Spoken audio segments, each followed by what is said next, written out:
Good morning. This is Father Stephen Kelly from St. John's Church in Detroit. We're continuing our series of daily morning meditations, where we generally look at one or another of the lessons that are assigned for morning or evening prayer, what is known as the Daily Office Lectionary.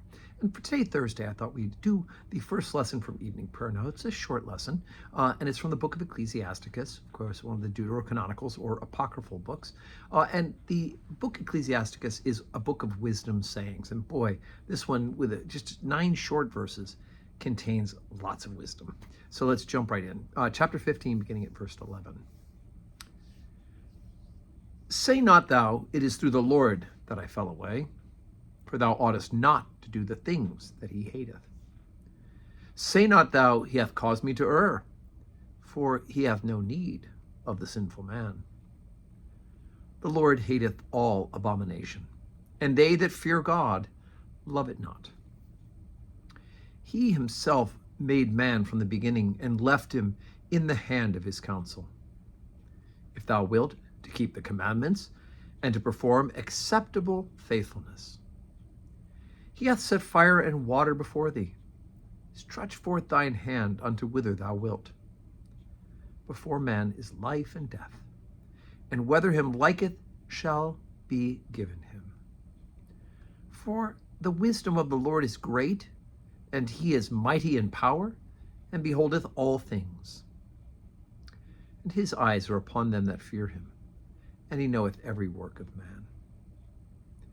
He hath commanded no man to do wickedly, neither hath he given any man license to sin. Okay, if it sounds familiar to you, this is actually one of the lessons at evening prayer on Sunday as well. Because remember, we followed the lessons Monday through Saturday sequentially, relatively sequentially, through various books of the Bible. But the lessons on Sunday that are assigned on Sundays are actually chosen to correspond and to enhance the readings that are part of the Holy Communion service appointed for that day. So we had this one a couple weeks ago.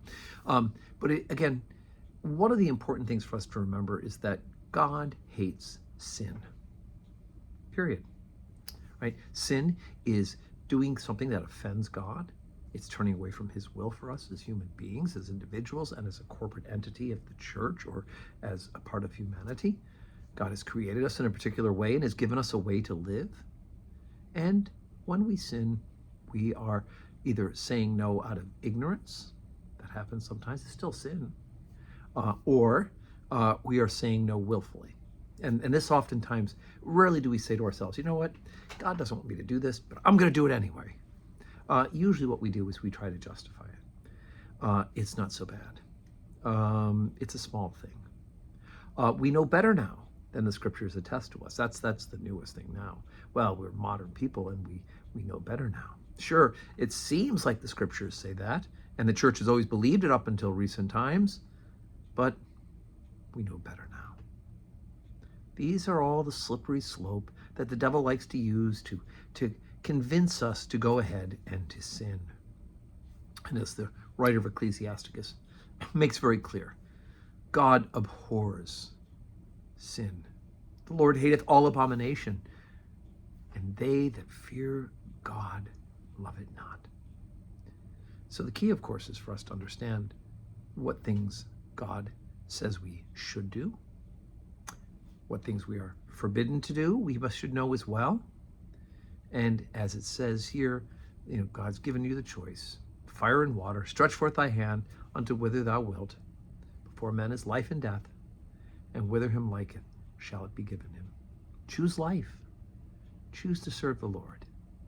Don't go through the scriptures and make exceptions for yourselves. Love the Lord your God with all your heart, your mind, your soul, and your strength, and your neighbor as yourself. And the way you both love God and your neighbor best is to avoid sin altogether. So today's Thursday. So we do have 9 o'clock Holy Communion today, and God willing, we'll have 4 o'clock evening prayer. So I hope that you can join us in person, of course. That's always preferable, so you can actually receive the Blessed Sacrament or be a part of the fellowship as we pray together. And of course, if you cannot join us, that you'll take advantage of the opportunity for prayer and a spiritual communion by watching our live stream where you're watching this morning meditation. And may God give you a Thursday that is full of blessings.